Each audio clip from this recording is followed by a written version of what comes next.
Today, we are doing another one in our series called EV Market Watch, and this webinar is about rural transit vehicles. And we are getting started now. Thank you so much for joining us. All right, so today's presenters, we have Rachel Chard, she's the lead project manager of bus programs at Calstart. Thomas Allen, who is the Vice President of Sales at Phoenix Motor Cars, Brian Shetterly, who's Vice President of Sales and Marketing for GreenPower Motor Company, and Jason Yan, Director of Sales Operations for BYD America. And if you've been with us a couple of times for our webinars, you know we got to go through the Clean Cities Welcome because we want to let you know who's bringing this webinar to you. But we have some special partners we want to recognize who helped us pull together this particular session of EV Market Watch, and that is us, Louisiana Clean Fuels. Hello. We also have our Drive Electric Louisiana program, which is what we are producing this for you today through.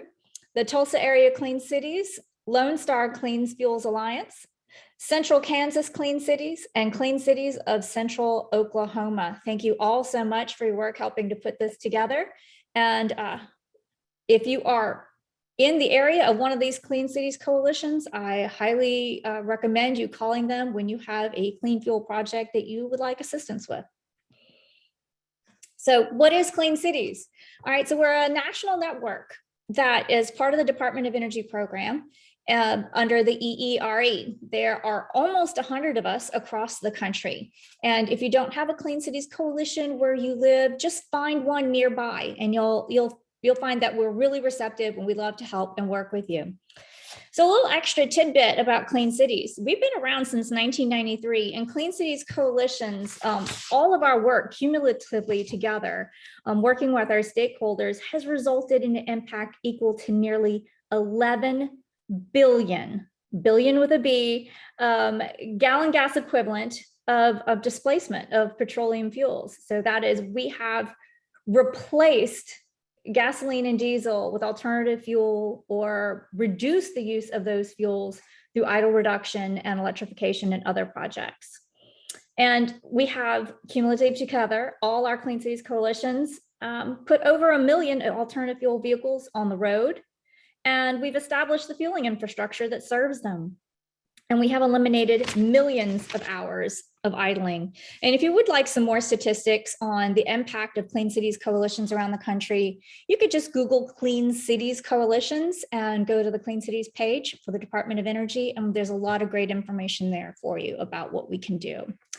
So how do we fit in with the Department of Energy? In the Department of Energy, in the EERE, the Energy Efficiency and Renewable Energy Division, there is the Vehicle Technology Office. And in the Vehicle Technology Office, they focus on some key areas: electrification, advanced combustion systems, materials, technology, energy efficient mobility systems, which is kind of looking at transportation as a whole, as the whole body, not just the cars on the road or the fueling stations, how they all fit together. And we're in a division called Technology Integration because we're the ones who implement the projects and help them bring them out to the market, working on the ground floor, so to speak. And the kinds of things, technologies that we focus on that are in our portfolio is mostly on-road. We do dabble a little bit with off-road vehicles and a little bit into marine occasionally, but our bread and butter is going to be light, medium, and heavy-duty vehicles for fleets, public and private fleets. And the alternative fuels that we also focus on are going to be biodiesel, electricity, ethanol, hydrogen, natural gas, and propane. And new fuels as they become available on the market, but once they're more proven on the market as well. And one of the things that we do is we're actually here to help connect people together, provide technical problem solving. We connect you to funding, and we're here to educate you and bring the most up-to-date information to you, as in today's webinar. We want to make sure that when you're out there making your decisions, you have access to the most up-to-date information and resources so you can make informed decisions. And Louisiana Clean Fuels, we are one of those many Clean Cities coalitions across the country, and this is our territory. The space that is not covered there is the Southeast Louisiana Clean Fuels Partnership Territory. So the entire state of Louisiana is covered by Clean Cities coalitions. So I wanted to give you just a quick overview of our fueling infrastructure and a tool or two that we think is going to be really useful to you before we start introducing our panelist and our moderator today. There's the AFDC station locator. And you can look up any type of alternative fuel on the station locator. I've shown every one of them here. And the amounts really start changing all the time. So I have to update this slide every time I do this presentation. But in Louisiana, we now have 140 electric vehicle stations and 334 charging outlets. There's a big difference. 334 outlets are at these 140 stations. And the rest of our fueling infrastructure hasn't changed that much over the last year. But this is a fantastic resource that you can enter in the state, the city, the type of fuel that you're looking for, and drill down and get really specific information on the sites. So it's a fantastic tool. But mostly what we're talking about today are going to be the vehicles. And there is a vehicle search also on the AFDC. You can just go to this website right here, afdcenergy.gov, and there's a vehicle search. And you can plug in exactly what you're looking for, whether it's a transit bus or a passenger van or a shuttle bus. And you can look at the type of engine or the fueling that you were looking for, interested in. And here I just have selected electric and plug-in hybrid because that's what we're looking at today. But this is a great place to find vehicles that are already on the market. This is not what's coming. This is not a list of all the announcements or what's going to happen over the next 2 or 3 years. These are vehicles you can buy right now. And I have to plug our grant that we just won. It's called Drive Electric USA. We're one of 14 states across the country that are going to be working to really push electric vehicle adoption in our territories through really deeply engaging with the communities and utilities and dealers and such to make an impact. And it's a fantastic program. And I encourage you all to look into it and maybe see if your states want to join in on with us and share some of the resources that we are developing. All right, so that's enough for me. Want to get you on to the meat of the presentation here and introduce you to Rachel, your moderator, who is going to take over from here for a while. So Rachel. Thanks, Anne. Really excited to be here today. I can't see any of all you, but I'm sure you're all very excited to be here. And today I'm going to talk a little bit about, I'll do next slide. I'm not controlling slides, so we'll see how this goes. So yeah, today I'm going to talk a little bit about the state of the industry in terms of battery electric buses. But first, I'm going to give you a little bit of an overview of Calstart. Great, she's already advancing them for me. So Calstart was founded in 1992 as an organization working to build a high-tech clean transportation industry. We had 3 goals. That was to create jobs, cut air pollution and oil imports, and to curb climate change. We work with public and private sector to help knock down any barriers there are to innovation, which, as we know, there's a lot of those right now in electric buses. And we're also just hoping to drive the transportation industry forward. We are a national nonprofit, as you can see from the map here. Our headquarters is located in Pasadena, California, but we do have regional offices both in Michigan and New York. So I am part of the Michigan office. You can see that blue dot on Wisconsin that's me. So I'm located in Milwaukee, Wisconsin. Our closest staff and office to you guys is our Florida office, and that is actually headed by our director of bus programming. So he's worked really closely with Anne in the past, and he'll be a great resource for you guys moving forward, both him and myself. Next slide. We are a membership organization. This slide says we have over 280 members. You can see a bunch of their logos here. I think we're actually closer to 300. We get emails daily of new members, so that's really exciting.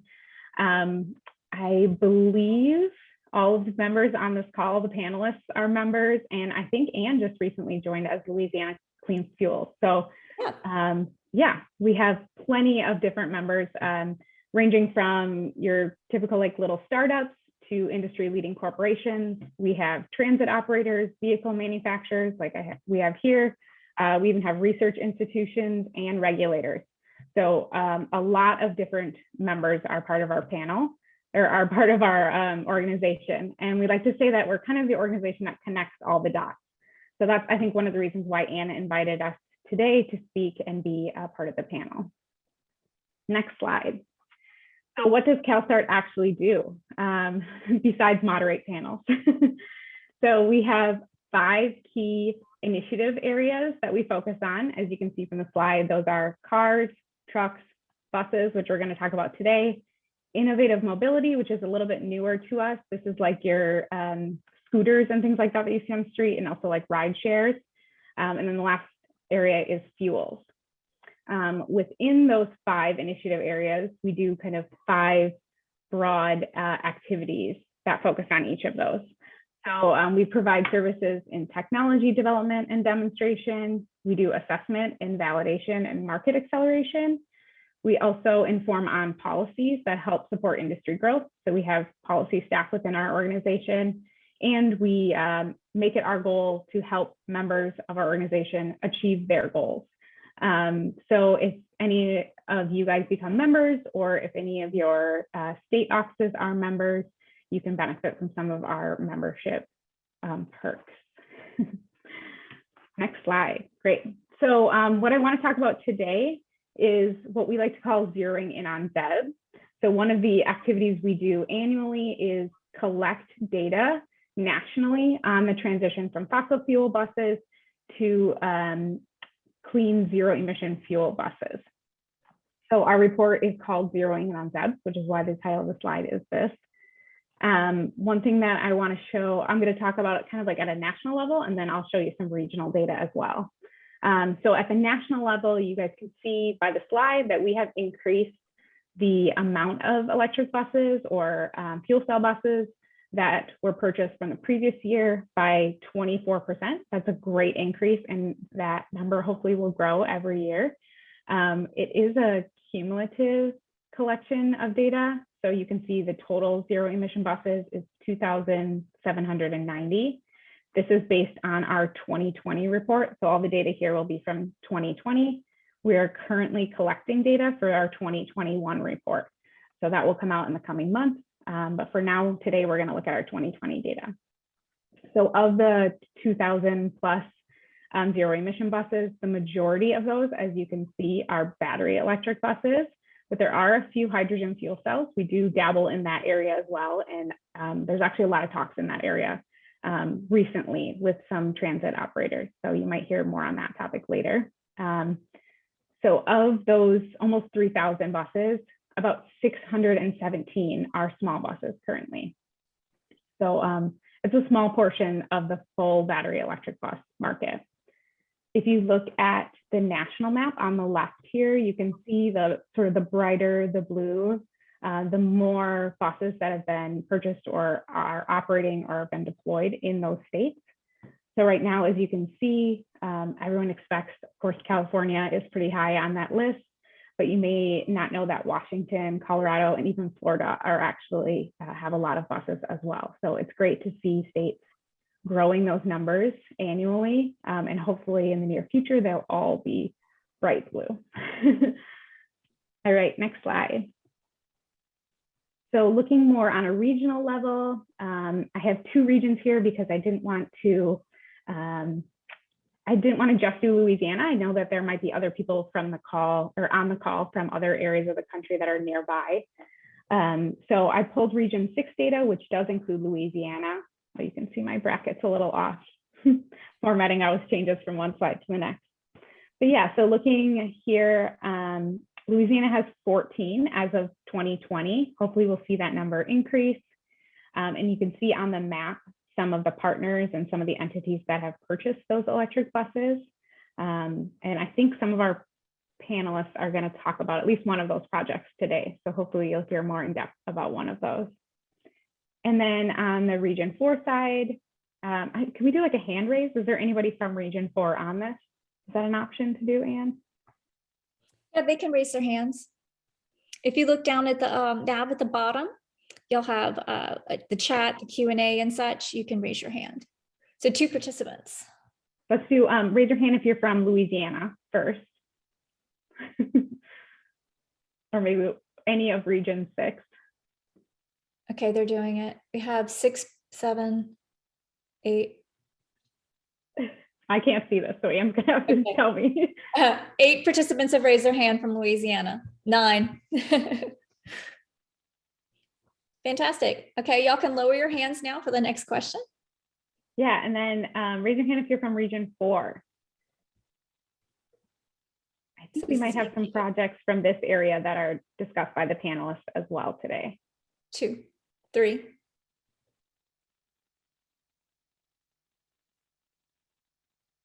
So it's gonna be 2 or 3. Great. Now I'm kind of curious where everyone else is from. So as you can see, we do have significant numbers in both of these regions, and these have only grown from year up on year. So within region 6, you can see over the past year, so from 2019 to 2020, we actually saw 62% growth, which was 127 buses, which is great. And then in region 4, we also saw a growth a little bit smaller of 6.5%, but still growth there. And then hopefully in the next year or so, once we get some more buses out there, that we'll see those numbers increase even further. I know that's Anne's goal and mine as well. And I'm sure everyone else on the call. All right, next slide. Oops, sorry. My mouse is in the wrong spot because of that. Okay, there you go. Great. So today we're going to talk mostly about small electric buses. So I wanted to make sure we were kind of all on the same page and had a uniform definition of what we mean by small electric buses. So I have a definition here. They're typically called cutaway buses. That's another term for them. They often provide demand response service, or maybe that first and last mile service. They're defined as a gross vehicle weight rating of greater than 14,000 pounds, and they're actually classified by the FTA as 5-year, 150,000 mile, or 7-year, 200,000 mile service life category. So that's the way that we define them as Calstart. They're typically, or they are less than 30 feet in length. I know that 30 feet is an actual bus length, so you'll get some in the 30 or 32. We don't typically refer to those as small, but they're sort of that weird middle ground. I shouldn't say weird, they're that middle ground right now. And I think some of the panelists will talk about a few of those too, just because they do sometimes fall into these service types as well. So as you can see from the chart on the right, of the 2,790 total zero emission buses, only 608 of the battery electric ones are small buses. So that's quite the difference in amount. Almost 2,000 more are the large scale buses. And then we do have a few small buses that are the hydrogen fuel cell as well. So like I said, we've seen far fewer deployments of the small transit buses compared to the large transit buses. But I think that's going to shift in the coming years. We're seeing a lot more funding and a lot more attention on more rural transit, small electric buses. A lot of that also has to do with the pool of buses that have gone through Altoona testing. So I know our panelists are going to speak to this a little bit today. And I encourage you all to ask questions around this too, because I know there's a lot of questions in this area. So yeah, we will definitely get to that, but that is also going to expand. So we should see more small buses get Altoona tested in the near future. Next slide. So what I want to do is just provide one summary slide for everyone on the call today. These are some of the small electric buses that are currently on the market. As you can see, GreenPower and Phoenix Motor Car are listed. I know BYD has some options as well that they're going to discuss today. I'm not going to go in depth on each of these right now because I know each of the panelists will do a much better job explaining their own product. But if Anne does send out this presentation, each of the names are links. So if you would like to click on them, they will take you directly to the website and you can read about each of the types of vehicles that they offer individually. Hey, Rachel, I want to jump in just for a moment because there's 3 people with their hands up. We encourage you to put your questions in the Q&A. If you have questions and you put them in the chat, I'm going to ask you to put them in the Q&A and we will answer all your questions live at the towards the end of the presentation. Thank you. Okay, that's it. You can get back to you, Rachel. Great. And I know Bill just mentioned Endra Motors as well. They're also a CalStart member. So thanks, Bill, for mentioning that. All right, next slide. So we are on to the panelist portion. Our first panelist today is Thomas Allen. He is Vice President of Sales for Phoenix Motor Cars. Take it away, Thomas. Thanks, Rachel. Good morning, everyone. Thanks for your time. Very happy to be here representing Phoenix Motor Cars. So Anne, if you could take it to the next slide, please. Great. Well, thanks everyone for joining us. We're Phoenix Motor Cars. We've been building Class 4 all-electric zero-emission vehicles since 2003. We've been located in Southern California for 18 years. And we started off building smaller pickup-sized vehicles, what we call the SUT, which was a sport utility truck. And then in 2010, we specifically started focusing on medium-duty chassis, in particular the Ford E450 chassis, what's known as a cutaway chassis, as we mentioned before. It gives great versatility and allows us to put a bunch of different types of bodies on the vehicle, including shuttle buses, school buses, trucks, and we have a large array of different types of customers too. So we work with transit agencies, airports, seaports, college campuses, corporate campuses, commercial fleets, cities, public works departments, you name it. There's a lot of need for electric medium duty. Next slide. Great, here's just a quick overview of some of our more popular products. So if you can see, shuttle buses has been our #1 seller for quite a few years, but we're also working on developing a Type A school bus. And we have a flatbed truck offering, cargo trucks, box trucks, utility and service vehicles, and we can even do dump trucks now and different types of reefer trucks as well. They're all built on the Ford E450 chassis, so our vehicles are FMVSS and NHTSA certified. And they're all Buy America compliant, made in America, with the majority of the parts sourced here locally in the States. Next slide. Great. So here's just a quick overview of our partners. We are also CalStart members, and we have been for a number of years. We can hop into a couple slides with I think at least one CalStart project that we're doing in a rural transit agency. But we're also partnered with Creative Bus Sales, which is the nation's largest bus dealer in the country. And then we also have access to all of their service centers. I believe they have 19 locations nationally. And we're also partnered with Forest River and Starcraft for the shuttle bus bodies themselves. So every Starcraft vehicle with an electric drive system has a Phoenix Motor Cars drive system in it, and vice versa. All of our shuttle buses have Starcraft bodies built on them. We recently partnered with EasyMile, who is one of the leading autonomous tech providers in the world, to develop a Class 4 Level 4 autonomous zero-emission shuttle bus. And we're also on the CalAct contract, so you can purchase vehicles directly from the CalAct contract, as well as Sourcewell. And I already mentioned that we're members with CalStart. Very excited to work with CalStart daily on a multitude of different projects, including FTA projects. Next slide. Okay, so we're pretty excited.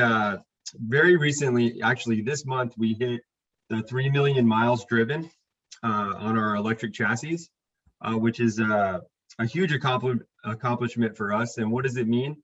It means we've saved over 11 million pounds of carbon emissions to date, which is the equivalent of carbon sequestered by over 6,100 acres of forest. And also $1.8 million in fuel cost savings for our customers. And that does not include operational and maintenance saving costs, just strictly fuel costs right there, 1.8 million. Next slide.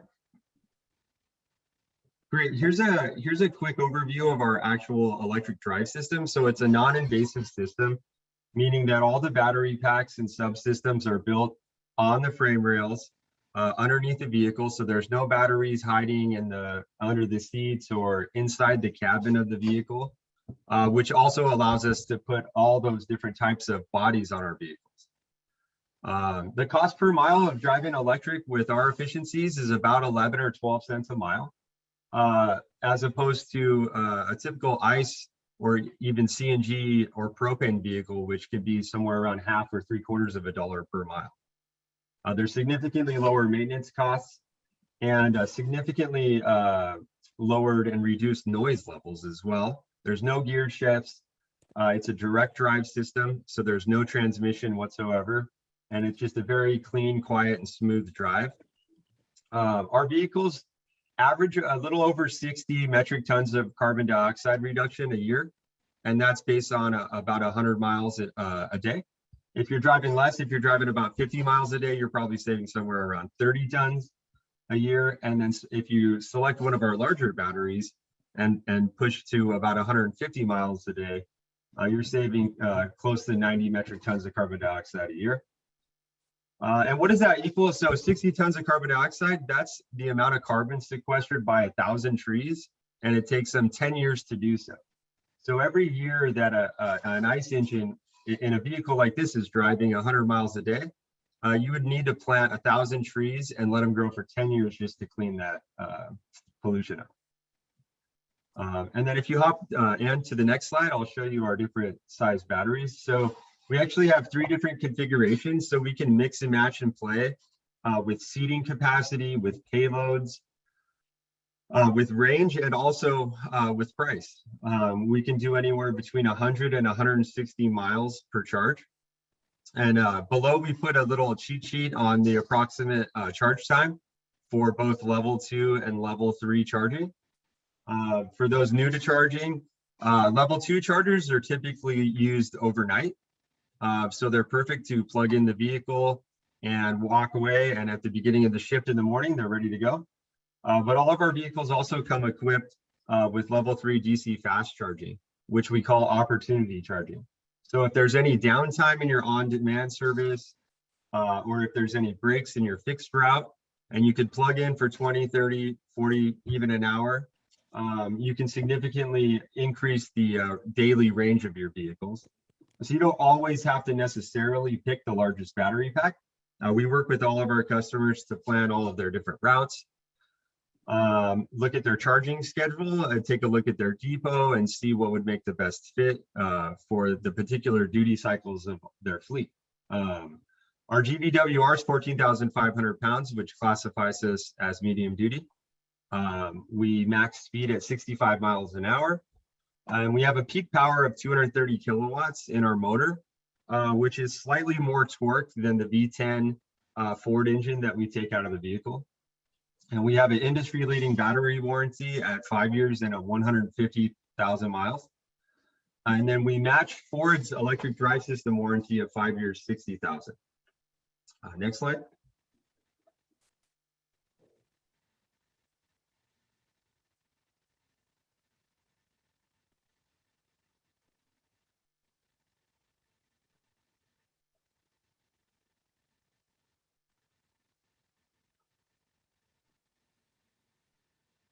And I think there might be a glitch in the slides. Could you maybe refresh? Okay, it's at the Zeus 400 screen. Oh, okay. I'm not seeing that, just so you know. Okay. Oh, I see. It's okay. So this is our Zeus 400 shuttle bus. We can build it on 2 different wheelbases. So the E450 comes in a 158 or a 176-inch wheelbase. And just depending on the type of seating capacity that the transit agency is looking at, we'll select the wheelbase to properly distribute the weight across both axles and make sure we abide by all the weight restrictions on the rear axle and the total GVWR. But it comes with all of the same configurations that most of the transit agencies are looking for. So it can come with perimeter seating. We can do forward-facing seating. We can do ADA wheelchair lifts in both the front and the rear. We can do luggage racks, overhead luggage compartments. We can do televisions, Wi-Fi, hotspot.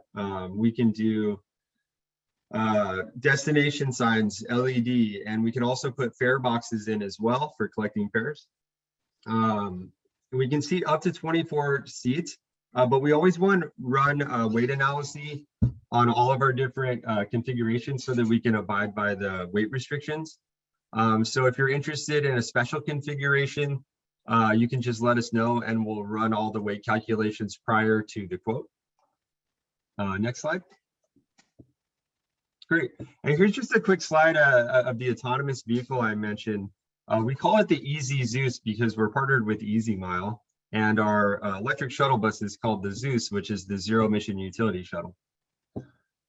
So we won a grant with the FTA. It was their FTA AIM grant to develop this vehicle in partnership with Houston Metro. So right now the vehicle is being built. It's going to be shipped to France for testing, and then back to the States, I believe in Colorado, for Easy Mile's last tests on their integration of their autonomous technology. And then it's going to come out to us to California so we can test it and validate it. And then it's going to be shipping to Houston Metro in Q2 of next year. So we're really excited about that. It's going to offer significant operational cost savings to Houston Metro, and they're going to be running it on a couple different fixed routes, including at their university. Next slide. Great, and here's a look at a Calstart project we've been working on. It's funded by the FTA as well through their Lono program.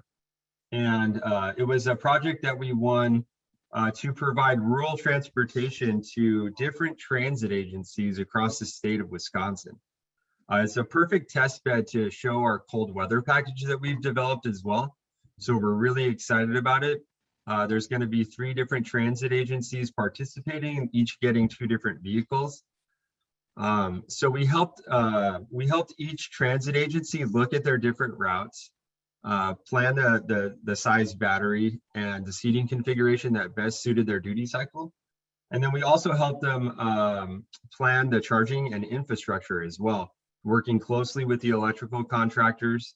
Every one of these transit agencies has a different type of building, different voltages, different power capacities on their available switchgear.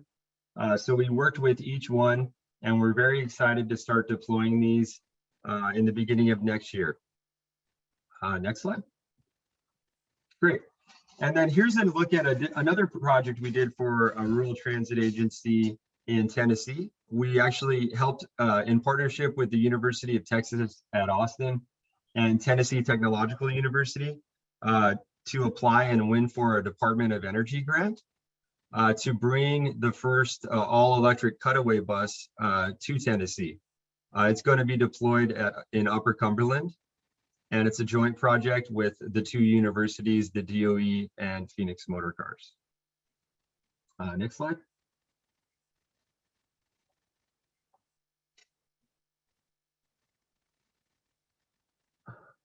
Did it show up? Partially. Okay, it's a service offering slide. Yeah. Oh, okay, great. So we offer a multitude of different types of service. Our specialty is designing and building zero emission drivetrains. But over the years, we've also developed key experience in all the different aspects of a project. So we not only do the vehicles, but in partnership with our parent company, we can offer energy and solar solutions as well. We have partnerships and agreements with most of the charging station manufacturers. So we've tested on just about every fast charger out there. We also have a full line of charging stations as well that we can sell to our customers. We offer financing, including purchasing and lease options. So we can do 36, 48, 60-month buyout leases. We can do purchases. And then we also have a full grants team that helps apply for and locate incentives, funding, both state and regional funding, as well as federal. We have a very experienced service department. We've been servicing our vehicles for a very long time, and we understand the ins and outs of keeping the vehicles on the road and training the trainer. We have a diagnostic package that we can sell to our customers to allow them to diagnose and maintain their own vehicles, or we can offer a full service and maintenance on all of our vehicles as well. And we also have our own telematics system, which we call Phoenix Connect, and it comes equipped on all of our vehicles and allows instant access to the vehicle, over 100 data point collection, GPS tracking, text alerts, and driver habits as well, if the customer wants to subscribe to our telematics service. Next slide. Great. So here's a look at our EV charging solutions. And if you can go to the next slide. If you'll see on the left, those are your level 2 chargers. So those are going to be the chargers you're going to use to overnight charge the vehicle. They come in single and dual cord, and they range anywhere between 40 and 100 amps. The more amperage you have, the faster the vehicle is going to charge. So if you opt for one of our larger batteries, we recommend a higher amperage level 2 charger, just to make sure that the vehicle gets charged properly overnight. And then if you look at the right, you'll actually see a wall-mounted 25 kilowatt DC fast charger, and then a pedestal-mounted 50 kilowatt DC fast charger. These vehicles are what we call opportunity or fast charging. They run on higher amperage and usually either 208 volts or 480 volt. And usually the pedestal mounted ones are dual cord chargers. So they all have a CHAdeMO and a CCS plug, which is great because you can also charge an opportunity charge your smaller fleet vehicles as well. So any passenger vehicles that the transit agency might have. And offering dual cord is key because different manufacturers make different charging ports on their vehicles. So the Phoenix Motor Cars uses a CHAdeMO as their fast charging. Tesla also adapts through the CHAdeMO plug. And then a lot of the North American manufacturers, GreenPower, Ford, Chevy, they use CCS. So it just depends on which vehicles you want to charge. And so most of the manufacturers make a dual cord fast charger. Next slide. Here's a key look at some of the incentives that we're qualified to receive. So we're eligible for just about every incentive and funding program in North America and Hawaii. The New York State program funded by NYSERDA, which is the Clean Trucks program, as well as the New York VIP program. The California HVIP program. We're eligible for VW mitigation trust funds in all 50 states.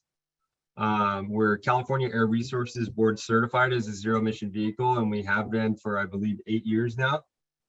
And we're also eligible for funding in New Jersey, in Massachusetts. We're Buy America compliant, as I mentioned, and also NHTSA and FMVSS certified. And I believe that's it. Thanks so much, and looking forward to the Q&A section. Great. Thank you so much, Thomas. There were a few questions that came up. Feel free to answer them. If not, Sure. We'll address them during the Q&A section if you'd prefer to do them live. Our next panelist is Ryan from GreenPower Motor Company. Hi, Ryan. Good morning, everybody.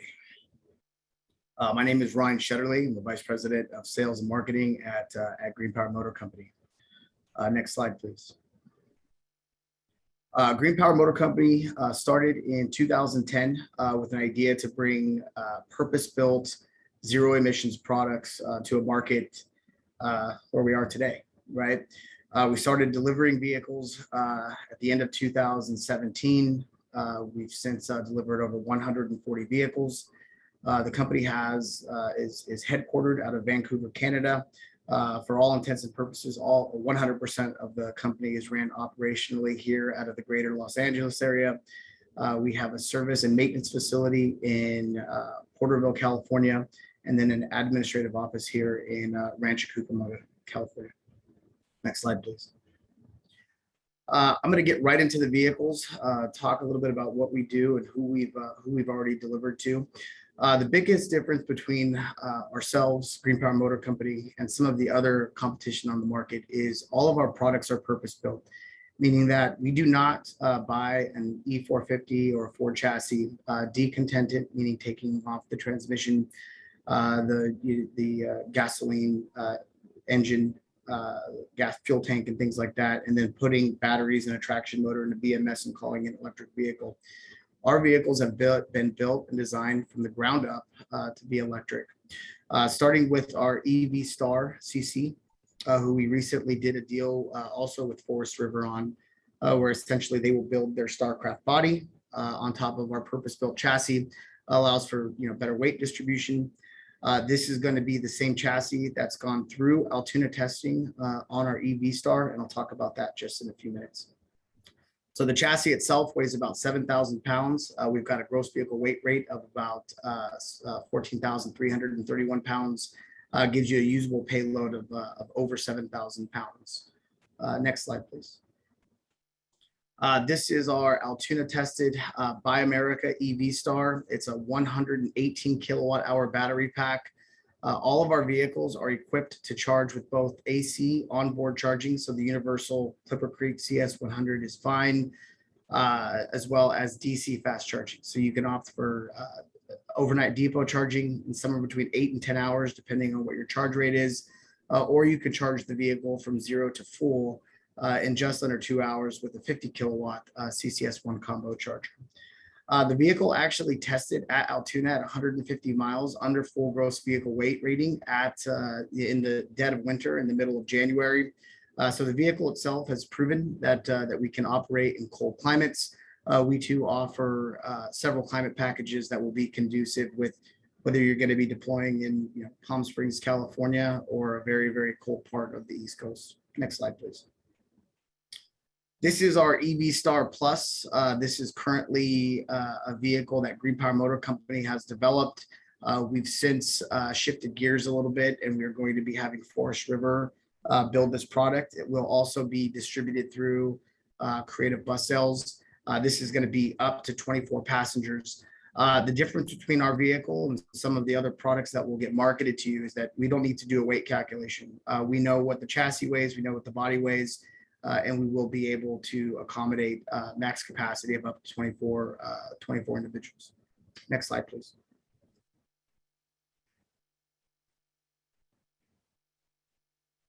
I think there's a bit of a glitch. If you could refresh, please.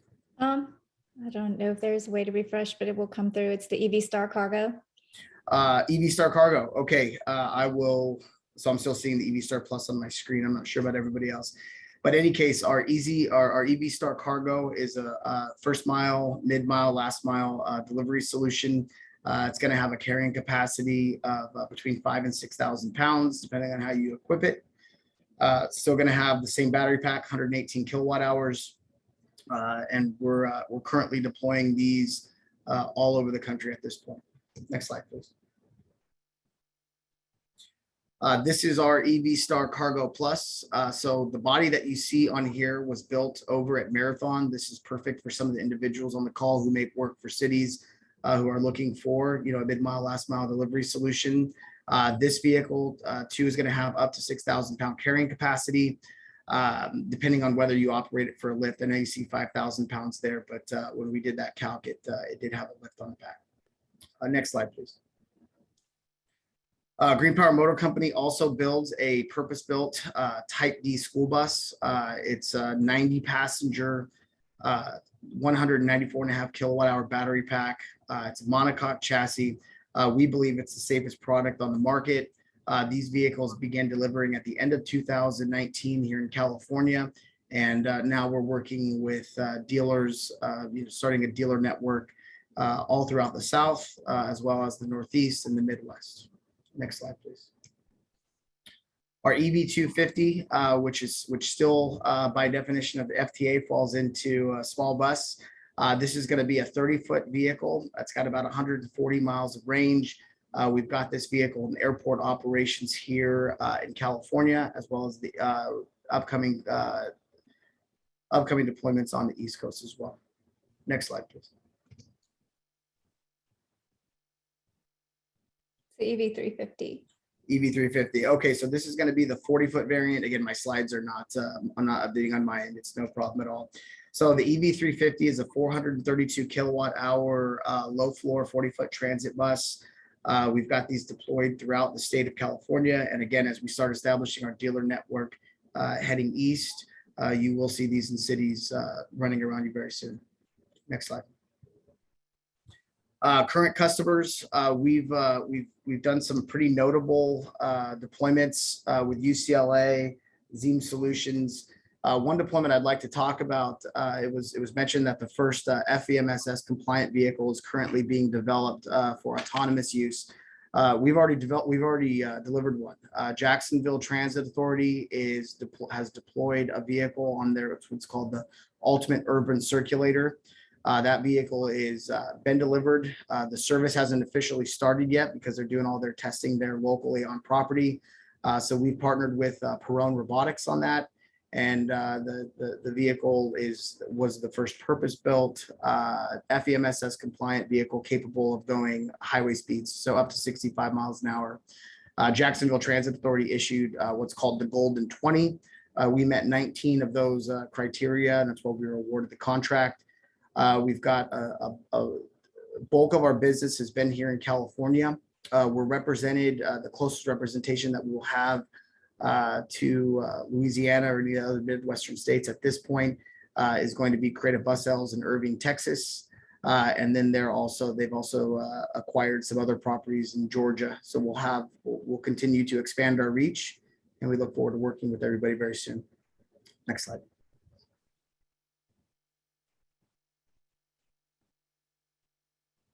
Sir, thank you. And your address and your phone number and email. Thanks, Ryan. I think this would be your last slide. I know we're having a few glitches with our slides. I think that's just because the pictures are so amazing and huge. So hopefully with our last presenter here, we won't have any more glitches. Our final panelist for today is Jason from BYD. Take it away, Jason. Thank you very much. Thanks, everybody. I saw there was about 74 attendees for this event. That's great. And if you have any question while I do my presentation, feel free to type in the Q&A section. I'll do my best to answer all the questions you have. So my name is Jason. I'm the director of the sales operation for BYD Coach and Bus, and I joined BYD back in 2016. Before that, I was in the Silicon Valley and I was in the battery industry, basically provide the battery packs to all the OEM. Actually, my previous company right now is the Volkswagen's the battery pack supplier. So I have, if you have any question regarding those high voltage systems, feel free to let me know. So next slide, please. BYD division. So we have a multiple business division in the North American. So we have the BYD forklifts, BYD coach and bus, BYD trucks, including the yard trucks and also the port trucks. We have the BYD passenger vehicle. Actually, in May 2021, we have delivered over 1 million new energy the passenger vehicle, including the hybrid passenger vehicle and also the pure battery electric vehicles. And also we have the BYD electronics and the BYD batteries. Our battery plant located in Lancaster, California as well. So, and also if you search online, we recently, beginning of this year, we released our newest and most advanced battery technology, Byd battery. And this Byd battery started to be introduced to the public transportation and also the commercial vehicles. And also we have the BYD Skyrail and Sky Shuttle team based in Los Angeles as well. So next slide, please. So basically so that is some BYD quick facts. So we have over 250,000 employees globally, and we're the global leader for the electric buses. BYD has delivered over 65,000 electric buses worldwide. In the United States, we have delivered over about 600 electric buses so far. Of course, we deliver the buses in Canada. There are over about 80 buses, electric buses in Canada, including the Toronto all the way to the Vancouver. In 2021, BYD market value is over $100 billion US. And so we're the private company and publicly traded in Hong Kong market. So Berkshire Hathaway keep the 8% of our BYD stock. So our manufacturing facility locates in Lancaster, California, and it's a 550,000 square foot. So all the buses made in Lancaster, from the welding all the way to the paint, chassis, and final assembly. So all the buses built in Lancaster is Buy American compliant, including all the model from the 23 foot all the way to the 60 foot. So next slide, please. Yeah, so this is just the picture of our Lancaster manufacturing facility. And as you can see, we have a bunch of available lands in Lancaster, and we're BYD is planning to open more facility here, and like I just mentioned before, so our battery manufacturing facility locates in Lancaster, California as well, which is just about 10 minutes away from the bus plant. Next slide, please. Okay, my screen stuck a little bit. So Tuna testing update. yeah, but anyway, I remember this page. This page basically give you kind of like the whole picture of our basic, the base models, including the low floor transit buses and also the commute coach. For the low floor transit buses, we have from the 30-foot, 35-foot, 40-foot, and also the 60-foot articulate pure battery electric buses, and all base models has certified by the Altona, do the full battery full test from the Altona test, and especially the 60-foot and 35-foot, which we passed Altona from the last year. So we got the extremely high score of 100 points. So it's all the test report can be downloaded through the Altona test website. And also we supply the commute coach to the customer, including the 23-foot commute coach, for example, like a Facebook. They have over 30 of them, and to commute their passengers from the campus inside of the campus. And also we have the 35-foot double-decker, 40-foot coach, 45-foot coach, and also the 45-foot double-decker. So currently in Altoona, our 45-foot coach and also the 45-foot double-decker are in the process of the Altoona testing right now. Next page, please. Okay, so as the is stuck again, but anyway, so this page is for the battery safety. So as the not only as the leader of the battery electric bus or the vehicle in the industry, BYD is the largest the battery manufacturer, because from the 1995 BYD started to supply the consumable battery and the power battery to the different OEMs. So we have our own battery technology, and we use the lithium iron phosphate battery technology as our battery cells chemistry. So this battery is extremely safe and has the longest lifetime. So is non-explodable and non-flammable. Even we do the extreme tests like the penetration test, the nail test. I'm going to reshare. Hold on. Oh, sure, no problem. The battery will just die, but there is no, the battery will not never catch fire. But also because of the longest lifetime. So BYD, all the BYD battery electric buses, we provide a 12 years battery warranty. Basically, that's a lifetime of the bus. So within the 12 years, you don't, as the customer, you don't have to worry anything about battery, anything have any issue, any concern, just give us a call because we cover the 12 years. Next slide, please. Okay.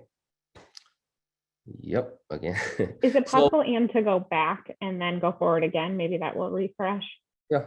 I know Jason's got a lot of information here. Perfect. There we go. That worked. Yep, perfect. Thank you very much. So about the diverse in charging technologies, because I saw the Q&A section and some attendees is asking about the charging technology. So as the battery electric bus and OEMs, we work with basically different all kinds of the battery the charging technology in the industry. So first of all, we provide a BYD AC charger, and which is 80 kilowatt or the 200 kilowatt BYD AC plug-in charger. And this one is 480 volt, 3-phase power. So basically that's your building power. You don't need to do any additional thing regarding that. And as you can see in the picture, is a very small and compact size. And this one is an 80 kilowatt charger. We have delivered over 400 this kind of the charger into the different customer in the United States. And this picture, I think, is show the AVTA transit. So AVTA has over about 40 of them in their parking garage, in the parking lot. And also, and also for the plug-in charger, we definitely do the DC plug-in charger, which is J1772 CCS1. So we work with the Siemens, ABB, Heliox, and of course, BYD has our own UL certified DC plug-in charger. So for the plug-in charger, we covers AC and DC. And also, of course, we do the overhead right now is one of the very most popular on-route charging or the opportunity charging solution. So we work with the Helix, ABB, Siemens, of course, every OEMs in the industry. So for example, like the LA Metro order 105 buses from the BYD, all the buses will be equipped with overhead charging system. And also the San Francisco Muni, they have the overhead charging system equipped on the BYD buses. So standard is J3105 and charging power up to the 450 kilowatt. Of course, the charging, the technology, which is, I like it very much so, is wireless charging. So we work with the Momentum Dynamic. Of course, we work with the Wave. I saw my buddy in the attendees. So we work with those two companies, and for this picture is the Momentum Dynamic. We equip the Momentum Dynamic 300 kilowatt wireless charger into the Link Transit buses, and it's a very successful project. And last week they just ribbon cutting just host the ribbon cutting ceremony, and all the 12 buses delivered to the Link Transit, which is rural transit as well. So equipped with those 300 kilowatt wireless charger. We have delivered over 150 buses in the United States with equipped with wireless charging. So right now, wireless charging solution can charge up to the 300 kilowatt. So next slide, please. Okay, I'll share some case studies, and especially for the Louisiana. So I'm not sure whether the customer is here, but we are very proudly and honored to work with the Capital Area Transit System, which is in Baton Rouge, Louisiana. So from the 2018, we delivered the first three the 35-foot battery electric buses. And by the end of the 2019, after the test for a year, they feel extremely happy with the bus performance. So they purchased another 3 35-foot buses, and which has been delivered January this year. And right now, those 6 35-foot battery electric buses are in the service. And with the great performance, and they're extremely happy with all the support from BYD, they order another 3 35-foot buses the beginning of this year, actually is February this year. And right now, those buses are in the production. We expected to deliver them by December this year. So totally, they're gonna have 9 35-foot battery electric buses. And of course, last month, we just delivered the 3 30-foot battery electric buses to the CATs. And that's a lease contract, is not a procurement, but they lease those buses and for 2 years, and they want to test whether the 30-foot bus can fit for their some narrow street and with the hard requirement on the turning radius. So those 3 buses has been delivered and is in the testing mood right now. Right now in the CAS, they installed the 9 BYD 80 kilowatt AC plug-in chargers in their facility. So anyone from the Louisiana, if you would like to find an opportunity to take a look, I'll be more than happy to coordinate the visit for you. And actually, I will be there by the end of this month or the beginning of next month. Next slide, please. Yeah, so next, the case study is the Link Transit in Wenatchee, Washington. So we have delivered the 10 35-foot battery electric buses and the 2 30-foot battery electric buses, which is the extended range. So those 2 buses, okay, so for the 35-foot buses, actually their daily range is 200 miles per day. So when the bus come back, it still have about the 30% SOC and over 30% SOC. So with the equipped with wireless charging system, they actually run 300 miles per day with coming back about 40% SOC daily. And right now they have the 30-foot battery electric buses. Actually, their daily range with the single charger 180 miles per day, and with the wireless charging, they can run 200 miles per day, and with about over 40% SOC come back. And for the Link Transit, that is a very good example to prove how the cost efficient for the battery electric buses. Last week, their CEO Richard did a presentation to everyone in the Washington state.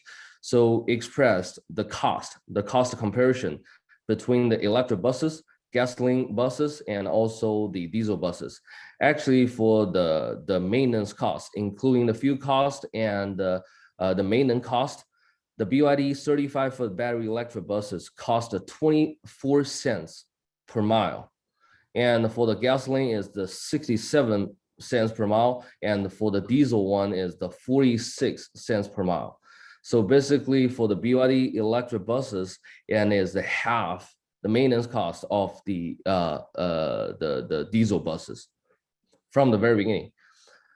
So Link Transit has the 12 BYD 80 kilowatt AC plug-in chargers, and they installed the 4 Momentum Dynamic 250 wireless chargers in their cities. So yep, next slide. So next slide even is a thank you page. I appreciate your time to participate in today's meeting, but I would like to use those pictures to introduce some other customers, which is rural transit. For example, like the right top corner, that's for the Fresno County. So Fresno County is the county in the Los Angeles. Oh no, I'm sorry, California. So D operates 4 35-foot battery electric buses from BYD from the 2018, and again, extremely happy with the performance the beginning of this year. So they order another 7 of the 30-foot battery electric buses and also the 6 23-foot commute coach to supply their rural transit. And those buses are in the process of the building. So we look forward to deliver them as soon as possible and to the Fresno County. And we work with them on the Volkswagen funding application and also the HVIP funding application. So for all the transit and in the attendees. So if you have any question regarding the funding application in order to get the electric buses, feel free to let us know. We're happy to apply the funding for you, no matter it's the local funding or the federal funding. The second on the top is the Sonoma County. So Great Bus, they use the 30-foot battery electric buses, and they place another 7 of the 30-foot buses. For the left top corner, that is for the Walla Walla and in Washington State. Actually, they have the 4 35-foot battery electric buses, but actually for their entire fleet is the trolley, the bus. So we work with the Cable Car Classic in the San Francisco area. So we provide the 35-foot the base model of our battery electric buses, and the vendor retrofit them to look like exactly like the trolley bus. So they're extremely happy with those buses, and they will place more by the end of this year or the beginning of next year. So next to, I think the green buses, that's a 30-foot, the rural transit bus for the Frederick County in the Maryland. And the bottom bus is the 35-foot battery electric bus for the Pinellas County, PSTA in Florida. And they equipped with the Wave wireless charging system. So, okay, so that's my presentation. Thanks very much. Thanks so much, Jason, and the other 2 panelists, Ryan and Thomas, as well. So we have about 20 minutes left for this webinar, and we are going to jump into the Q&A portion. We do have some topics that are sort of moderated at the beginning that are more general questions to ask the panelists, but feel free to type in any questions that you have in the Q&A section. There are already 2 in there that we'll specifically go over, and I'll have the panelists answer, but I'll be checking those as we're going through this Q&A section. So feel free to add questions you have there as we go on. So our first question is a very general question, and I'm sure is probably what everyone's thinking right now. Each of you panelists mentioned a lot of different vehicles that you offer. There are many, many options on the market right now. How would you work with an agency to help them select an appropriate vehicle for their existing routes? And can you discuss a little bit about range anxiety? I know that's a big topic that everyone has on their mind. And it's probably what makes us all the most anxious about electric vehicles in general. So yeah, feel free to share. I'm not going to choose any of you guys individually to talk about this unless nobody speaks up right away. All right, is that you, Ryan, offering to go first? I'll take it, Rachel. I try to make my presentation short so people had time to answer questions. Great. What I can tell you about range anxiety is make sure the vehicle that you're choosing has gone through Altoona. It's been vetted out properly. A lot of what is marketed to the, in terms of, potential operators, transit properties across the country is, test track mileage, right? A lot of what is marketed is under specific circumstances, right? Make sure that the vehicle that you're buying has been tested, has been certified, follow up on references and what have you. And as far as choosing the right vehicle, that's also a really good question. A lot of what we do, and I know BYD does a really good job of this, is building out route modeling, right? Figuring out. I've been, to demonstrations all over the country for the last 10 years, with my previous employer as well. And what I saw in terms of battery electric vehicle adoption early on was, if a transit property and end user had, 100 routes that their vehicles made roll out on each day. Well, you look at those and you look at the top 20% of those, and, they might be 100 to 120 miles. Well, that's perfect. That's like right in kind of the sweet spot for, many of the technology providers currently on the call. And then they've got routes that are, 200 miles, right? Well, that might not be the right way. So the way that we, help transit properties seamlessly integrate zero emissions vehicles into their property is really helping them determine what the right route is going to be. Many transit agencies across the country are going to a demand response or micro transit version of dial ride. All of our vehicles on this panel kind of fit that paradigm in particular very, very well. But that would be my advice. Figure out, everybody's going to be going electric eventually. Figure out some routes that it's going to work on up front without having to, move mountains. Get familiar with the technology. Make sure your drivers, this is for everybody on the call, make sure your drivers are completely familiar with the transaction, that they're involved with the process. And then a lot of drivers training, a lot of mechanics training, the maintenance training is going to be huge in terms of early adoption as well. And those would be the things that I would focus on when starting to explore your zero emissions options. Great, thanks. Does anyone else want to chime in? Any other panelists on that? If not, we'll move on to the next question. I'll speak just real quickly, just to reiterate what Ryan mentioned. Not every route's going to be perfect for electrification, and we understand that as the technology develops. But there are going to be routes, whether they're fixed route or on demand, that are going to work seamlessly with an electric vehicle. So understanding the duty cycle and understanding the average mileage, but also the long distances that they might run is key in picking the different size battery and the different range. And then understanding how you're going to charge the vehicles, which I think we're going to get into more in this Q&A, is crucial too. Because with some thought and some design into how you're going to deploy the vehicles, we've seen a number of success stories in rural transit agencies. Great. So yeah. Go ahead. Sorry, Ryan. Rachel, just to add to it, because I know he'll kill me if I don't mention it. Wireless charging really opens up rural duty cycles like you wouldn't believe. So wave technology, momentum dynamics. We've got vehicles. We advertise 150 on the EV Star, right? San Diego Airport parking is doing a 246 miles a day and has 90% uptime. And how do we do that? We do that with opportunity charging. So just wanted to add that, and we can move on. Perfect segue. So our next question is on charging. I'm going to give Jason a minute to speak on this one.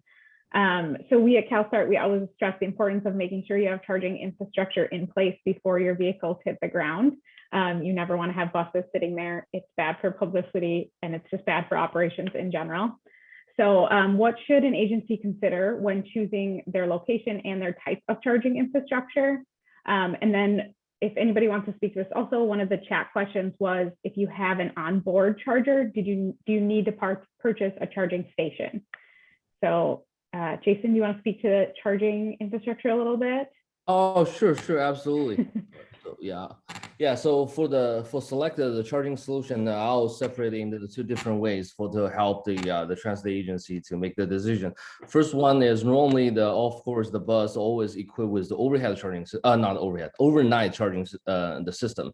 So which is the plug-in, more than likely is like the plug-in. So we can make the decision based on the bus model you choose. For example, like let's use the BYD bus as an example. I think will apply to the GreenPower bus and also the Phoenix bus as well. So it depends on which kind of the bus model you're going to choose. For example, like if you choose the 200 kilowatt hours, the bus. So, and let's say how many hours you have for the overnight parking. If you have 4 hours or 5 hours or even longer. So some of our customers, they have the 20 hours operation, the operation time during the daytime. Actually, they start the bus and from the 4 o'clock in the morning, and the bus will coming back at 12 o'clock in the midnight. So you only have 4 hours. You better to prepare about 2 to 3 hours maximum for the overnight charging. So at that moment, you might need to make sure, for example, like use the 200 kilowatt hour bus as the example. So if you want to fully charge this bus from 0% all the way to the 100%, you have to make sure the plug-in charger has at least over 70 kilowatt as the charging power. So better to have over 80 kilowatt. So with the to understand your overnight parking time can help you to choose which kind of the charger is good for you. So that is for the plug-in, and for the en route. So like Thomas just mentioned, so some routes, most of the cases, the transit agency, regardless of the rural transit or just the fixed route for the major city, normally their daily route is between about 120 miles all the way to the 150 miles. So that's kind of like the range wise. So for that case, with the current technology, we don't think you need any kind of like the onboard charging to on route charging to add additional mileage to the bus. But if your daily range is over 200 miles, or let's say over 150 miles, in order to have the better arrangement and also the higher tolerance, especially the bus after there is degradation to the batteries. So the year one performance is year one performance, but year 10 performance is year 10 performance.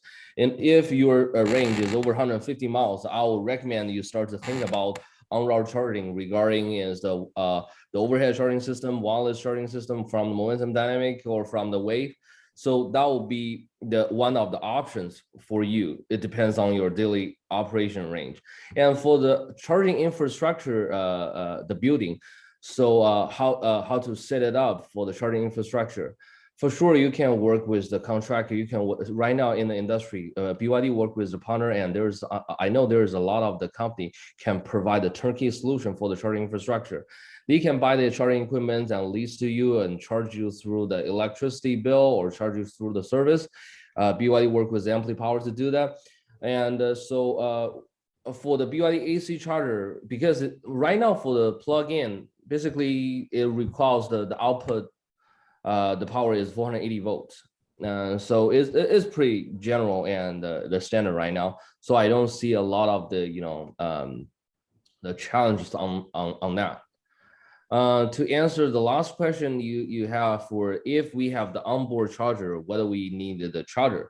So for the BYD bus itself, yes, our charger is actually if you use the BYD AC charger, yes, the charger itself actually inside of the bus equipped in actually the real compartment of the bus.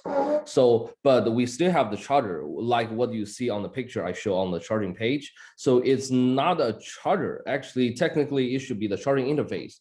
If you open the charger, it's just a cable and some contactors, and because it's pulling the 480 volt grid power directly and transfer it to the bus, and let the onboard charger to convert the power from the AC to the DC and supply the motor and the charge to the batteries. Yep. Great. Does anybody else want to speak to that before we move on? I think I probably speak for Thomas and I. This is truly a medium duty versus a heavy duty question, right? We include AC onboard charging. And I know, as Jason just mentioned, the name can be a little bit misleading, like a charger is actually on board. Really, the difference is going to be AC versus DC, right? We put a 11 kilowatt AC onboard charger, where if let's hypothetically say you're running a micro transit route and you want to park at your local Walmart. Well, many of Walmarts now have, charge points inside them, and it's going to be a very slow charge rate, but it can get you out of a pinch. What Jason's trying to say is it all matters of what your duty cycle is going to be, right? 150 miles, you probably don't need to equip your vehicle with both. GreenPower Motor Company has taken the guesswork out of the builds, especially in the medium duty, because many folks view our products as consumer products. So they want functionality, they want ease of use, they want to be able to charge it, whenever, wherever they're at. They may not have access to DC fast charging or in-ground wireless charging. So really offering flexibility is what's going to be really important for many rural properties and properties who are looking to get into start making that transition to zero emissions vehicles. My vehicle, and I know Thomas's vehicle as well, can charge on as little as 240 volts, single phase. Sorry, my motion lights. And what that does for transit properties is you don't necessarily have to come in and make that $500,000 investment in charging infrastructure. Our product can work just as well and charge overnight with a $2,000 charger from off the shelf from Clipper Creek. Yeah, and also too, sometimes it's best if you're going to deploy a few vehicles to really look at mix and matching. I think one of the number one time savers for a deployment is to just understand what your building can handle. Like what voltage is it? What's the amperage of your main switchgear? How much available current do you have? And that'll kickstart whether you need to have a transformer upgrade or a new service line to handle the extra power. Because a lot of times, as Ryan mentioned, our medium duty vehicles can run on 208 or 240 volt, with as simple as an 80 or 100 amp breaker. And that's perfect for overnight charging. And often you don't need a fast charger for every vehicle. You just need a few to opportunity charge the vehicles and stagger when they come in. And then also, I also wanted to mention, because a lot of our customers bring it up, the confusion between an onboard and offboard charger. So it's kind of interesting because the piece of equipment that we put on our vehicles is called a charger, but you still need a charger on the ground. It's just that charger, what it does is it modifies the alternating current that comes into the vehicle into high voltage DC to get absorbed by the battery cells. So you still technically do need a charger. It's just that like Ryan's GreenPower buses and our Phoenix Motorcar shuttles have an onboard AC charger that changes the voltage from AC current to DC current. The DC fast chargers have an offboard charger, which actually changes the electricity from alternating current into the high voltage DC and then goes right through the port into the batteries.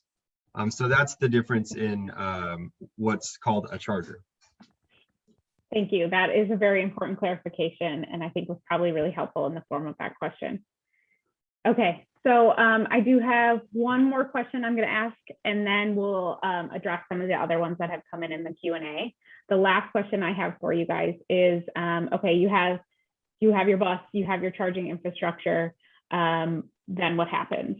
So, if I'm a transit agency, my staff have never driven a vehicle or an electric vehicle before, let alone an electric bus, and I've never worked on one. How do you guys help solve that issue of education and training? So there's multiple ways to approach that, Rachel, and it all depends on how the deal is kind of lined up when it's all coming together. Many transit properties will ask or request, an extended demonstration, maybe a week or 2 weeks or 3 weeks, or in some cases for, some of these big transit properties, it's even longer. So typically what we'll do is we will offer a driver's training for whoever's going to, while we're doing the demonstration. And then once there's been some, once there's been a transaction, we will do a fully comprehensive driver's training as well as maintenance training as well. And generally speaking, especially with transit properties, it's included in the purchase price. And if they want, 500 hours of it, then there is some additional charge. But driver's training and maintenance training have been very, very helpful with some of the early adopters. Great. Jason or Thomas, either one of you want to address that? Sure. Yeah, for similar with the GreenPower. So basically, for every contract, we provide the complimentary training package to the customer, either the on-site or the customer willing to fly to the California and do the training in our production line. So we provide the 4 different kind of the training: the driver training before we deliver the bus, and we have the maintenance training and high voltage safety training, because especially each bus is from about 400 volt all the way to the 800 volt. So that's high voltage safety training is one of the key training session. And also we have the first responder training. So basically we have the detailed training. So every time when the project started, our service or the training department will send you a kind of like a list of the training session. You can pick whatever you would like to take. And of course they can repeatedly do the training. And our training policy is kind of like to train the trainer. So after the training, they will get the trainer certificate and they can train their new employee, because new people come in and go very fast. So we just want to make sure they have the knowledge to keep training moving forward. Yeah. Great. So it sounds like BYD offers trips to California if anybody wants to get to some nicer weather. Thomas, do you want to speak to what Phoenix does? Yeah, we also offer a complimentary operational and driver training with every delivery. It was always held on site, but we pivoted during COVID and we started doing it via webinars for transit agencies that weren't allowing people to come. But we're still more than willing to come out and to every delivery and do driver and operational savings, best practices, how to charge it, make sure every driver gets behind the wheel. And then we usually follow up on a separate day with maintenance training and diagnostic training too. All of our fleets, we recommend a diagnostic package, which will allow the vehicle to be troubleshooted for codes, high voltage training, first responders guide training, and all the safety training as well, wrapped up in a maintenance training program. Great. So it sounds like training is pretty much included, which is awesome, and I'm sure very helpful to any transit agency. So that kind of wraps up our moderated portion. I do want to get to some of the Q&A that are some of the questions that came in that were typed into the participants. I know we're getting close to time here, so if anybody has to hop off and your question wasn't answered, let us know and we'll make sure that you get the answer to it. But we're going to keep rolling for a few more minutes. Anne has said we can go to 11:45 if we need to. So, all right. So this first question is for Thomas. Thomas, you mentioned Sourcewell. And said that some of your vehicles are available on Sourcewell. Can you speak to what that is a little bit more? And can they purchase vehicles from it that meet federal certifications and requirements? Yeah, that's a good question, actually. Our current models that are on the Sourcewell contract are our trucks. So I'd have to look into whether or not we can purchase or sell via the Sourcewell contract for our transit buses. But I believe that the federal requirements are separate from a contract. So depending on which type of federal funding, whether it was Department of Energy or Federal Transit Administration funds, you would have to meet the required testing and restrictions of each funding opportunity. So I do want to make a few notes on that. It looks like there are some school buses, if that resonates with anybody on the call, that are also available on Sourcewell. And then kind of a separate program that's going on, a little plug for CalStart. CalStart is working with Michigan DOT on a statewide procurement contract for cutaway buses that will meet kind of the federal funding standards, so the Buy America standards. It will be posted sometime at the end of this year, beginning of next year, and then be available to purchase off of, hopefully by springtime. So keep an eye out for that. I'm sure we will be sending Anne information on that. But if you're looking to buy some cutaway or some small buses, keep your eye out and you should be able to purchase off that contract. Even though it's a Michigan contract, it is available to any state to purchase off of. Okay, Next question. So it looks like Jason might kind of be answering this with a type, but the question is the range listed for electric buses after it has undergone testing?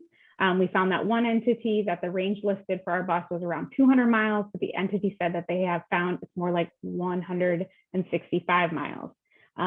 It might be getting a little bit on the battery band. Can someone speak to that question? Sure. Yeah, I can start answer that out because I was trying to type the answer for that. So it's a long answer, I'm sure. Yeah. The first of all, just want to clarify one thing, because no matter is the GreenPower or the Phoenix or the BYD or any other OEMs in the industry, we use the mileage. Most of the case, we use the energy efficiency or the energy efficiency test from the alternate test, because that is kind of like the very standard criteria to tell you how many miles can drive the bus. But actually, in order to reach the mile, the driving, the operation mileage will depends on the HVAC power, the ambient temperature, and what kind of the actuator, the heater you choose, what is the defroster power, and the most, and of course the load. And the most important is actually the driving behavior. So that's the most important thing. So that's the reason why all the OEM emphasize the driving training, because teach the driver how to use the regeneration function is the most important thing. I'll give you one example. So we have 10 buses in Southern California and delivered back in 2016-17. There were 10 different drivers drive the bus, and we monitored that for half a year. One driver can drive the 40-foot battery electric bus at 1.6 kilowatt per mile. Another driver drive 3.6 kilowatt per mile. So it's really depends on the driving behavior. So and after that, a transit agency used some kind of like the incentive program and also show them the data and provide additional training to some of the driver, which they don't very well to use the region function. And after that, the mileage comes back. So it happens to all transit agency. The first year is always kind of like there is a big difference between expectation and reality. But from the second year, the mileage will get better and better because they know how to steadily to drive the bus and gain more mileage. Yeah. So it's kind of like when you buy a brand new car and it tells you what the estimated miles per gallon is. That's kind of best case scenario a little bit. So that's what I think Jason is saying, that all things being ideal. Yeah, so so that's for every transit agency, even is right now, and we recommend for no matter is RFP or the sole source, I'll recommend take a demo bus to your site and let your driver or let our driver to drive on your fixed route. Then we will know exactly what is kind of like the actual range, because it really depends on a lot of things. Yeah, and whether it's BYD or GreenPower or Phoenix, we all do route analysis of the routes. So we know all of the factors that can go into mileage. So it's helpful to understand, what's the average ambient temperature, how often you use the air conditioning or heater. Are you going to deploy a fuel fire heater, or are you going to rely strictly on an electric heater? We can run GPS inclinations of your routes and sort of ballpark what the power draw would be for the different inclinations of your routes as well. Those are the biggest factors, along with driver habits. I mean, if you have a lead foot, you're just not going to get the efficiency, right? You have to let that regeneration kick in and allow the regen to slow the vehicle down, and instead of flooring it and slamming on the brakes, right? And it's like that for gasoline vehicles too. It uses more gasoline to go up a hill. It uses more gasoline to operate an air conditioner. So understanding all these things, we're experts on this. So understanding your route and really looking at all of the factors that will contribute to electricity power will help us give you a better estimate of what your range you could expect.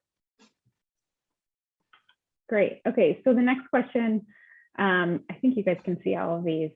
This one gets a little bit at purpose-built versus retrofitted. So one of our participants is wondering kind of about converting from a gasoline to an electric, and kind of what happens with those parts that get taken off, and how can we move away from that, and how can we advance the industry in a different direction. Does anyone want to speak to that? Well, being the retrofitter in the room, I guess I should address it. So we partnered with Ford a long time ago to have an all-American built chassis to build on, and it worked with our business model for a number of years.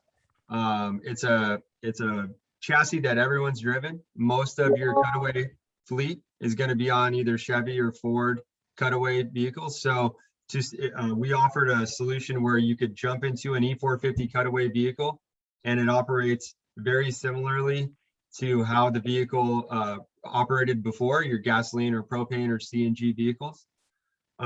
In terms of the parts, we actually normally we sell those to transit agencies that have really old engines, very inefficient engines. And we sell it as a package and put that back into the price discount for the customers. So it's sort of built in. It's not as crazy as you think in terms of the pricing of the vehicle versus finding a purpose-built chassis and building, hundreds, if not thousands of units. So it's a model that's worked for us, and we are working on purpose-built chassis for the future. Great. So we've got two more questions. It looks like someone might have been responding to this question, but let's briefly touch on solar panels. Can you install solar panels with charging stations? Have you guys done that in any case scenario? Does a vehicle vendor handle charging station infrastructure, or is that a separate transaction? So can they work directly with a vendor, or do they have to work directly with a charging station manufacturer themselves? I think that's going to depend on where they're, regionally located, right? If it's out here in California and, we're out here, of course, we've got a lot of contacts. Part of growing these products into the market is making sure that, we as a company, and this speaks for all three of the technology providers on the call, is, my president, Brendan Riley, has a saying, all high tides raise all boats, right? And the more that we can propel and help create turnkey solutions with products that are going to work and be supported, the better it ultimately is going to be for everybody, for everybody going down the road. So we've got multiple approaches. Again, here in California, we have contractors that we've worked with. There are technology startups and charging company startups literally popping up all over the country almost on a daily basis, where they want to be a part of our charging infrastructure projects. They want to work with our customers and kind of help them create a solution where it takes all the guesswork out of it. So we tend to be agnostic. We want to work with whoever's going to get the job done, with integrity and at the right price. Anybody else? Jason? Yeah, so definitely we can combine the solar panel and to the charging infrastructure, and Antelope Valley Transit Authority, which has over 58 buses from BYD. They actually do that. Install the charging the solar panel on the top of the canopy, and which can provide additional power to the charger. And of course, in the kind of like the second page of my presentation, so we have our own dedicated team for the solar panel. We have our solar panel team, and we manufacture BYD solar panel. So the entire solution comes from us. Feel free to let me know if you have any requests. Thank you. Yeah, I also just wanted to add to our parent company, SBI Energy, is heavily invested in solar. So we can offer a turnkey solution as well in terms of doing solar canopies, solar parking, and also pairing them with external batteries to collect all of that energy and then distribute it to the chargers to avoid demand charges. When you start talking about big projects with lots of vehicles, the demand charges can really eat into the operational savings. So having some external batteries and some solar panels to collect that energy and distribute it to avoid the demand charges can be crucial for big projects like that. Great. On that note, feel free to reach out to Ann or myself, and we're happy to find some case studies that can highlight using solar panels with charging stations together. On that note, I'm going to pass it back over to Ann. Thank you so much. So if you ever have any more questions for the panelists, or you want to view this webinar again or one of our past webinars, one, you're going to get an email from me thanking you for attending this webinar today. So you can reply right back to it, and I can share the contact information from the panelists and send questions their way. And also the recording of this webinar will be posted by the end of this week. And Tammy has put the link to our YouTube channel in the chat, so that is available. And we also have another webinar coming up in October that some of you may be interested in. It's just about integrating electric vehicles into your fleet in general. You'll get a utility perspective, you'll get a fleet perspective, and an OEM perspective. And the OEM we are featuring is Ford and the F-150 Lightning and their upcoming Ford Transit. Also, we have a police fleet in Connecticut that has integrated about 6 electric vehicles into their fleet. So we're really excited. That's going to be a fun event. So I think that's about it for all of us. But I know Rachel had another resource that she wanted to make sure that you all got to see. Do you want to share what these are, Rachel, real quick? Yeah, thanks so much, Anne. So I just want to share 2 resources with you guys. All of those numbers and statistics and data that I shared earlier, you can find in our zeroing in on ZEBs report. You can Google CalStart and zeroing on ZEBs and find it. You can also use the link that I provided here. And then the second thing, which could be a great benefit to some of you that have joined today, is our Midwest Zero Emission Bus Working Group. So it's kind of similar to what we did today, but we meet quarterly to discuss various topics that are kind of state of the industry as well. It's transit agencies, state DOTs. You might see some of our panelists attend every once in a while. A large group of people from our membership that attend. It does say Midwest, but we're starting to expand that further and further. So I want to highlight our next one is coming up towards the end of September. Feel free to join that. You're going to get a little bit more in depth on some of the vehicles that are available, specifically cutaway buses. And if we didn't talk about them today, my colleague Melissa will be talking a lot more detail about that. So feel free to use that link that's provided to join the ZEB working group. You'll also, I believe, be enrolled to get future emails too if you sign up for that webinar. That's it. I do want to say thanks to all of our panelists, and I'll toss it back over to Anne because I'm sure she'll wrap up as well. Thank you so much. So if you want to start working with a Clean Cities Coalition near you on implementing any of these projects, Tammy again has also put the link to find a Clean Cities Coalition next to you. And again, want to thank our partners here. And I do want to make a comment that Clean Cities and CalStart don't compete, even though we work in the same spaces. We like to partner and we like to work together because we have lots of different strengths that kind of complement one another. So you don't have to choose one of us or the other. You can work with both CalStart. You can work with your Clean Cities Coalition next to you. And we're all very happy to help you with your project and make sure that they get off the ground and with the least amount of stress on your part and the most amount of fuel savings and emission savings as possible. And this is my contact information. Again, you're going to get an email from me, and we thank you very much for attending here today. And this concludes our webinar. Thank you so much. See you at the next one.